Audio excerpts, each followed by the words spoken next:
If you walked through the gates of MGM in the late 1930s, you'd see two men who seemed to have it all. Robert Taylor and Clark Gable, two names that defined Hollywood's golden age, two faces that sold millions of tickets, two men who for a time were as close as brothers. They shared the same studio, the same spotlight, and even in the end the same burden of carrying each other's casket. But behind the scenes, their friendship was tested by a single moment, one so explosive, so shrouded in secrecy, that it nearly shattered everything they'd built together. For decades, the truth was hidden, locked away by studio bosses, and whispered only in the darkest corners of Hollywood.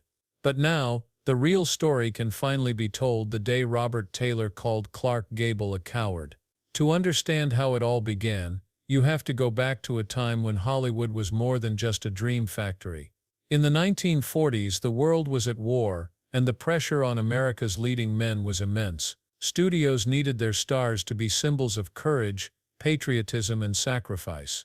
The public wanted heroes not just on the screen, but in real life. For Taylor and Gable, the expectations were even higher. They weren't just actors, they were icons, and every move they made was watched, judged, and dissected. Robert Taylor was the son of a Nebraska doctor, a man who'd grown up with discipline, hard work, and a sense of duty. He was known for his quiet strength, his loyalty, and his willingness to do what was right, even when it wasn't easy. Clark Gable, on the other hand, was Hollywood royalty, the king of the movies, a man whose charm and swagger made him the envy of every man and the fantasy of every woman. But beneath the surface, Gable was haunted by insecurities, by the fear that he might not live up to the legend that had been built around him. Their friendship was forged in the fires of competition and mutual respect. They were rivals for roles, for accolades, and sometimes even for the same women. But they also shared a bond that went deeper than the glitz and glamour, a bond built on long nights at the studio, shared secrets, and the knowledge that in a town full of pretenders, they could trust each other. Or so it seemed. Everything changed in 1942. The attack on Pearl Harbor had thrown the country into chaos, and suddenly, every able-bodied man was expected to serve. Hollywood's leading men were no exception. Some, like Jimmy Stewart, rushed to enlist, eager to prove their mettle. Others, like John Wayne, found ways to stay behind, citing family or health reasons. For Taylor and Gable, the decision was more complicated. Both were married, both were valuable to the war effort at home, and both knew that their absence would cost the studio millions. But the pressure was mounting, and soon, neither could avoid the call to serve. It was during this turbulent time that the incident occurred, the moment that would forever change the way Robert Taylor saw Clark Gable. The details were kept secret for years, buried under layers of studio spin and personal loyalty. But those who were there never forgot what happened. It began with a simple conversation in the MGM commissary, a place where stars and crew mingled over coffee and gossip. Taylor had just received his orders to report for training with the Navy Air Corps. He was nervous, but determined. Gable, meanwhile, was still weighing his options, torn between his duty to his country and his obligations to the studio. The two men sat across from each other, the tension palpable. Taylor, always the straight shooter, asked Gable what he planned to do. Gable hesitated, his eyes darting around the room. He spoke of his responsibilities, his fears, the studio's needs. Taylor listened, growing more frustrated with every word. Finally, he couldn't hold back. In a voice barely above a whisper, he accused Gable of hiding behind excuses, of letting fear dictate his actions. The word coward hung in the air, unspoken but understood. Gable was stunned. No one had ever questioned his courage before, not to his face. The two men stared at each other, the weight of their friendship hanging in the balance. In that moment, something broke between them, a trust that could never be fully repaired. The fallout was immediate. Word spread through the studio like wildfire. Some sided with Taylor, admiring his honesty and conviction. Others defended Gable, insisting that his reasons were valid. The studio bosses, desperate to protect their stars, did everything they could to keep the story under wraps. But the damage was done. For weeks after that fateful confrontation, the atmosphere at MGM was electric with tension. The studio lot, usually buzzing with laughter and the clatter of film reels, felt colder, more brittle. Crew members whispered in corners, and even the most seasoned directors tiptoed around their two biggest stars. Taylor and Gable, once inseparable, now passed each other in the halls, with only the briefest nods, their eyes never quite meeting. The rift was obvious to anyone who cared to look, but no one dared speak of it openly. In Hollywood, loyalty was currency, and betrayal, even the suspicion of it, could end a career. Yet, beneath the surface, both men were wrestling with demons of their own. For Taylor, the accusation he'd leveled at Gable weighed heavily on his conscience. He'd always prided himself on his integrity, on doing what he believed was right, but now he wondered if he'd gone too far. Had he judged his friend too harshly? Was it fair to expect everyone to share his sense of duty? These questions haunted him as he packed his bags for training, the Navy's crisp uniform a constant reminder of the choice he'd made. Gable, meanwhile, was trapped in a different kind of torment. The word coward echoed in his mind, louder than any applause he'd ever received.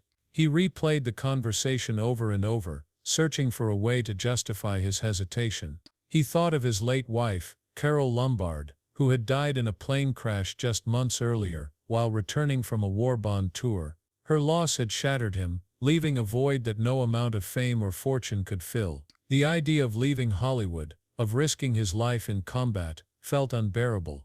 Yet, the shame of being seen as less than a man, especially by someone he respected, was almost worse. The studio, sensing the potential for disaster, sprang into action. Louis B. Mayer, the legendary head of MGM, called both men into his office. He spoke of patriotism, of sacrifice, of the responsibility they bore as public figures, but beneath his stirring words was a clear message: whatever happened, the studio's image must be protected at all costs. Mayer offered reassurances, promises of support, and subtle threats. He reminded them that their careers, and the livelihoods of hundreds of employees, depended on their cooperation. It was a masterclass in Hollywood diplomacy, and for a time, it seemed to work. Taylor and Gable agreed to keep their feud private, to present a united front for the cameras. They posed together at war bond rallies, smiled for the press, and even shared the stage at charity events. But behind the scenes, the distance between them only grew. Each man threw himself into his work, using the demands of their careers as an excuse to avoid each other. Taylor's time in the Navy became a defining chapter of his life. He trained tirelessly, determined to prove himself not just as an actor, but as a man of substance. He learned to fly, to lead, to teach. His instructors praised his dedication, noting that he approached every task with the same intensity he brought to his most challenging roles. When he was assigned to make training films for the Navy, he poured his heart into the project, determined to give young pilots the tools they needed to survive. The films were a hit, earning accolades from military brass and movie critics alike. Gable, for his part, eventually made his own decision. Stung by Taylor's words, and driven by a need to reclaim his self-respect, he enlisted in the Army Air Forces. The announcement made headlines across the country, hailed as a triumph of patriotism and courage. But those who knew him best saw the pain behind the smile, the effort it took to step into a role he'd never wanted. Gable trained as a gunner, flew dangerous missions over Europe, and earned the respect of his fellow soldiers. Yet, the shadow of that confrontation with Taylor lingered, a reminder that even the king of Hollywood was not immune to doubt. As the war dragged on, both men found themselves changed by the experience. Taylor returned to Hollywood with a new sense of purpose, his reputation burnished by his service. He was hailed as a hero, a symbol of the best America had to offer. Gable, too, was celebrated, but the wounds of the past were slow to heal. The two men worked together occasionally, their interactions polite but distant. The easy camaraderie they'd once shared was gone, replaced by a wary respect. The story of their falling out remained a closely guarded secret, known only to a handful of insiders. For years, fans speculated about the cause of their estrangement, inventing wild theories and trading rumors. But the truth was far more human, a story of pride, pain, and the impossible standards we set for our heroes. As the war years faded into memory, Hollywood itself began to change. The old studio system, with its iron grip on stars and stories, was slowly giving way to a new era of independence and uncertainty. For Robert Taylor and Clark, the end of the war brought both relief and a strange sense of loss. They had survived, but the world they returned to was not the same one they had left behind. The camaraderie of the set, the shared sense of purpose, even the rivalry that had once defined their friendship, all of it seemed distant now, like a scene from a film that had already wrapped. Taylor threw himself back into his work, eager to prove that his time in uniform had made him more than just a matinee idol. He sought out roles that challenged him, that allowed him to explore the darker, more complex sides of human nature. Films like Johnny Eager and Billy the Kid gave him a chance to shed the pretty boy image that had haunted him for years. Critics took notice, praising his depth and intensity. But for Taylor, the real reward was internal, a sense that he had finally earned his place among the greats, not just as a face, but as a force. Gable, too, found himself changed by the war. The swagger that had once come so easily was now tempered by a quiet gravity. He had seen things overseas that no amount of Hollywood magic could erase. The loss of Carole Lombard still haunted him, a wound that never fully healed. Yet, he returned to the screen with renewed determination, taking on roles that reflected his own struggles with loss and redemption. Films like The Hucksters and Homecoming allowed him to channel his pain into performances that resonated with audiences in a new, deeper way. Despite their personal growth, the distance between Taylor and Gable remained. They moved in the same circles, attended the same parties, even worked on the same studio lot, but the easy laughter and late-night conversations were gone. Occasionally, they would exchange a few words, polite, professional, but always tinged with the memory of what had been lost. Friends noticed the change,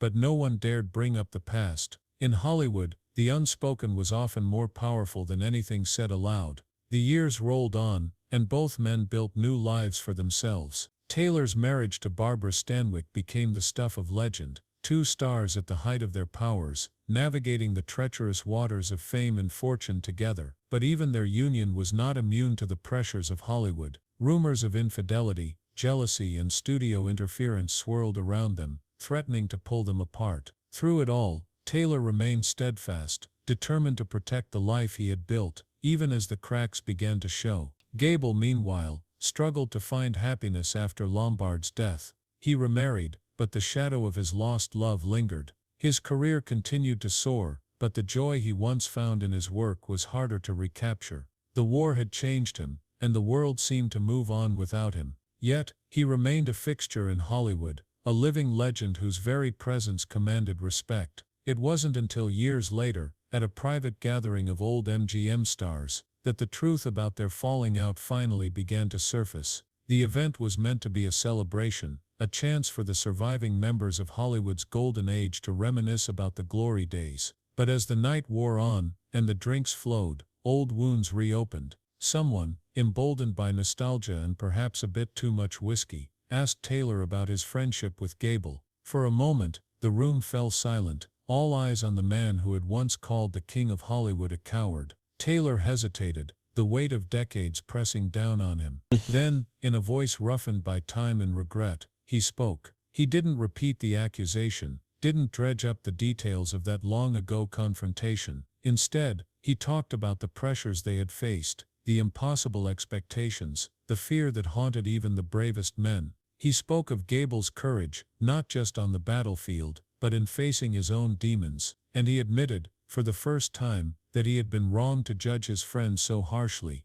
The confession was met with a stunned silence, then a slow, respectful applause. In that moment, the old rivalry faded, replaced by something deeper, a recognition of shared humanity, of the burdens they had both carried. The story of their feud, once a closely guarded secret, became a lesson in forgiveness, a reminder that even legends are only human. The years that followed saw both Robert Taylor and Clark Gable navigating the shifting tides of Hollywood with a kind of stoic grace. The studio system that had once protected and controlled them was crumbling, replaced by a new order where stars had to fend for themselves. For Taylor, this meant reinventing his career yet again. He moved into television, a risky step for a movie star of his stature, but one that ultimately paid off. His series, The Detectives, became a hit, introducing him to a new generation of fans and proving that his talent transcended the silver screen. Gable, meanwhile, continued to command attention with every project he touched. Even as younger actors began to dominate the box office, his name still carried weight.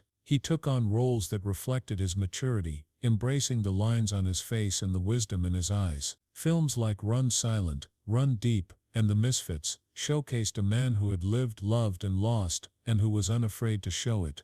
Audiences responded to this new, more vulnerable Gable, seeing in him a reflection of their own struggles and triumphs. Despite their professional successes, both men were haunted by the choices they had made during the war years. For Taylor, the memory of calling Gable a coward was a source of lingering regret. He often wondered how things might have been different if he had shown more understanding, if he had recognized the pain behind Gable's hesitation. In quiet moments, he replayed that conversation in his mind, searching for a way to make amends, but pride, and the unspoken rules of Hollywood, kept him from reaching out. Gable, too, carried the scars of their falling out. He had proven his bravery on the battlefield, but the sting of Taylor's words never fully faded. It was a reminder that even the strongest men have moments of doubt, that courage is not the absence of fear, but the willingness to act in spite of it. In interviews, he rarely spoke of his military service, preferring to let his actions speak for themselves. But those who knew him best saw the toll it had taken, a quiet sadness that lingered behind the famous smile. As the 1960s dawned, both men faced new challenges. Taylor's health began to decline, the result of years of heavy smoking and the relentless pace of his career. He continued to work, refusing to let illness slow him down, but those close to him saw the toll it was taking. Gable, too, struggled with health issues, his once robust frame now showing signs of wear. Yet, neither man complained. They had been raised in an era where stoicism was a virtue, where suffering was born in silence. Their paths crossed less frequently in those final years, but when they did, there was a sense of mutual respect, a recognition of all they had endured. At industry events, they would exchange a few words, a handshake, perhaps a brief smile. The old wounds had not fully healed, but the bitterness had faded, replaced by a quiet understanding. They were survivors, relics of a bygone era, bound together by the unique pressures of fame and the shared experience of living under the harsh glare of the spotlight. The end came suddenly for both men. Gable died in 1960, just days after finishing The Misfits. His passing sent shockwaves through Hollywood, a stark reminder of the fragility of even the most enduring legends. Taylor was among the pallbearers at Gable's funeral, his face etched with grief and the weight of unspoken words. It was a moment of closure, a final act of loyalty for a friend he had once loved and lost. When Taylor himself passed away less than a decade later, the industry mourned the loss of another giant. His funeral was attended by the great and the good of Hollywood, a testament to the respect he had earned over a lifetime of hard work and quiet dignity. Among the mourners were those who remembered the feud with Gable, but by then it had become just another story, one chapter in the long, complicated history of two extraordinary men.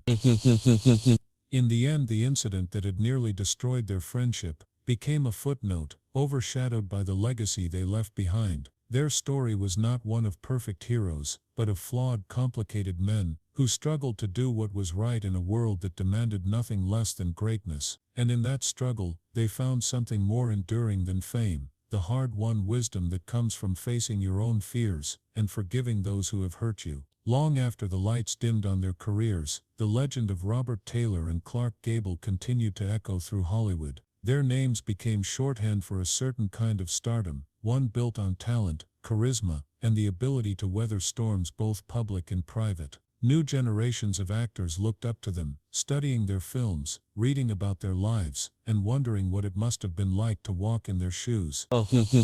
But for those who knew the real story, the tale of their friendship, and the rift that nearly destroyed it, offered lessons that went far beyond the glitz and glamour of the silver screen. In the years that followed their deaths, biographers and historians tried to piece together the truth of what had happened between Taylor and Gable. Some painted Taylor as the principled hero, a man unwilling to compromise his values even for a friend. Others saw Gable as the tragic figure, a man crushed by grief and expectation, doing his best to survive in a world that demanded perfection. The reality, as always, was more complicated. Both men were products of their time, shaped by forces beyond their control, and haunted by the choices they had made. For Taylor, the war years remained a defining chapter. He spoke rarely of his service, preferring to let his actions speak for themselves, but those close to him knew how deeply the experience had affected him. He carried the discipline and sense of duty he'd learned in the Navy into every aspect of his life, from his work on set to his relationships off-screen. He was known for his reliability, his willingness to help others, and his refusal to let fame go to his head. Yet, beneath the surface there was always a hint of sadness, a sense that no matter how much he achieved, he could never quite escape the shadow of that one fateful moment with Gable. Gable, too, was forever changed by the events of the war. The loss of Carole Lombard, the pressure to serve, the public scrutiny, all of it left scars that never fully healed. He threw himself into his work, seeking solace in the routine of filmmaking and the camaraderie of his peers. But those who watched him closely saw the toll it took. The king of Hollywood, once so confident and carefree, now moved with a certain heaviness, as if carrying the legend, but the man behind the image was more vulnerable than most realized.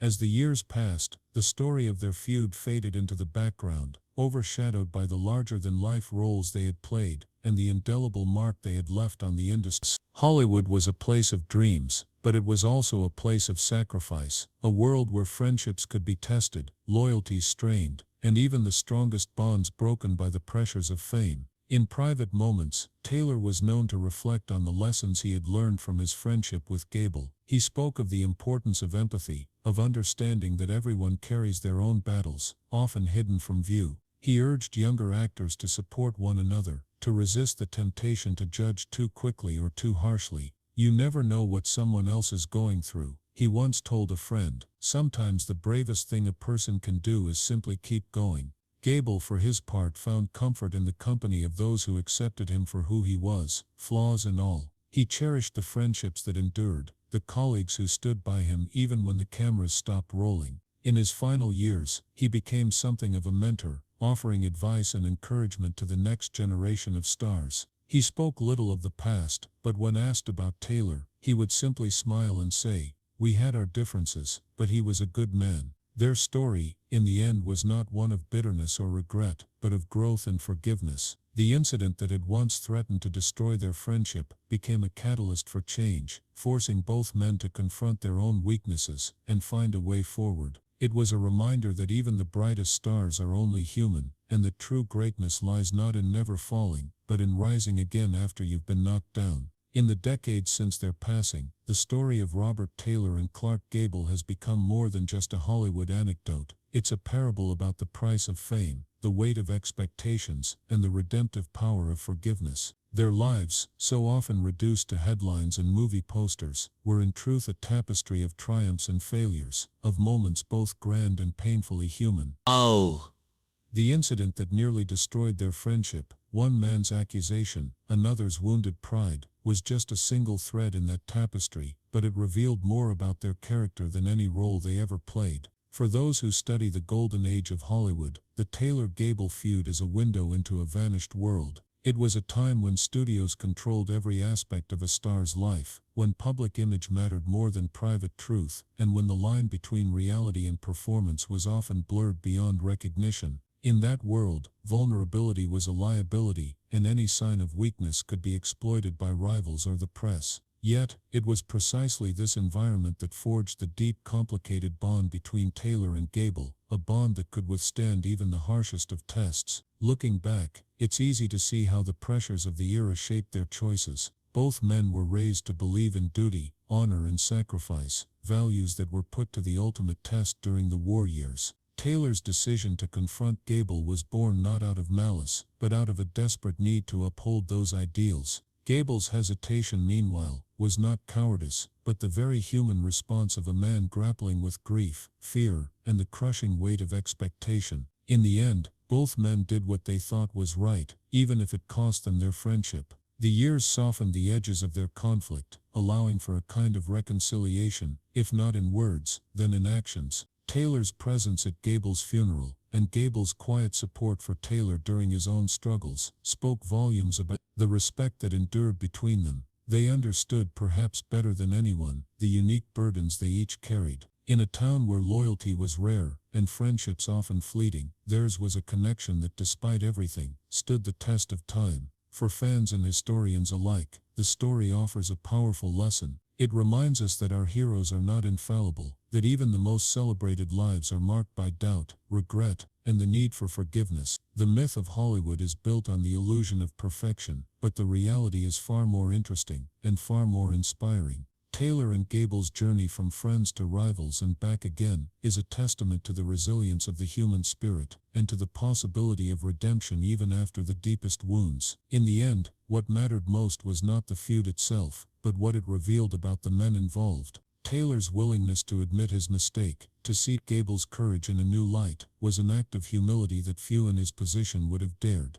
Gable's decision to serve, despite his fears and the pain of his personal losses, was a quiet act of bravery that spoke louder than any on-screen performance. Together they showed that true greatness is not measured by the absence of conflict, but by the ability to grow and change in its aftermath. Their legacy lives on, not just in the films they made or the awards they won, but in the example they set for those who came after. In a world that still demands perfection from its idols, the story of Robert Taylor and Clark Gable is a reminder that it's okay to be flawed, to make mistakes, and to seek forgiveness. It's a story about the power of empathy, the importance of understanding, and the enduring value of friendship. As the years pass, and the details of their lives fade into legend, one truth remains: behind every star is a person, struggling with the same fears and hopes as anyone else. The incident that once threatened to destroy Taylor and Gable's friendship ultimately became a source of strength, a turning point that allowed them to move beyond pride and pain. In doing so, they left behind a legacy not just of cinematic greatness, but of humanity, a legacy that continues to inspire long after the final credits have rolled.